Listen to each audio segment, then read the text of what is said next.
Ici à Bizerte, port historique du nord de la Tunisie et ville la plus septentrionale d'Afrique, les pêcheurs disent que les rencontres avec les grands requins blancs sont de plus en plus fréquentes, entraînant à la fois des captures accidentelles et des incidents de pêche illégale.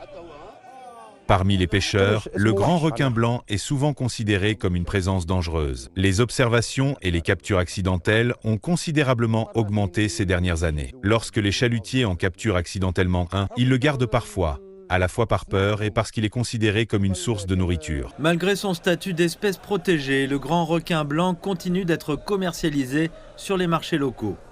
Pour certaines communautés de pêcheurs, les captures accidentelles sont devenues une source de revenus, ce qui explique pourquoi cette espèce est encore présente dans les assiettes dans certaines régions côtières.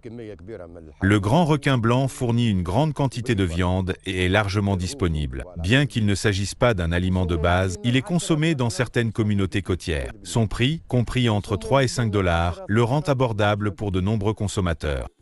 Les scientifiques affirment que le grand requin blanc est un prédateur essentiel qui contribue à réguler les écosystèmes marins, ces mouvements étant étroitement liés au changement dans la migration des principales espèces qu'il chasse en Méditerranée. Le grand requin blanc est un prédateur suprême, occupant le sommet de la chaîne alimentaire marine. En s'attaquant aux animaux malades et affaiblis, il joue un rôle crucial dans le maintien de la santé des écosystèmes océaniques. Il se nourrit de grandes espèces telles que les gros poissons, les baleines, les tortues de mer et les thons. Les changements dans la répartition géographique du grand requin blanc sont étroitement liés aux modifications des routes migratoires du thon rouge, l'une de ses principales proies. La surpêche associée au changement climatique modifie également la migration des proies du grand requin blanc, obligeant les requins à suivre de nouvelles routes. Le changement climatique et la hausse des températures ont modifié la répartition des proies du grand requin blanc, même dans certaines parties de la Méditerranée qui étaient auparavant inadaptées pour ces espèces. D'autres facteurs entrent également en jeu, notamment la surpêche, qui exerce une pression sur les espèces de poissons à forte valeur économique qui constituent une part importante de son alimentation.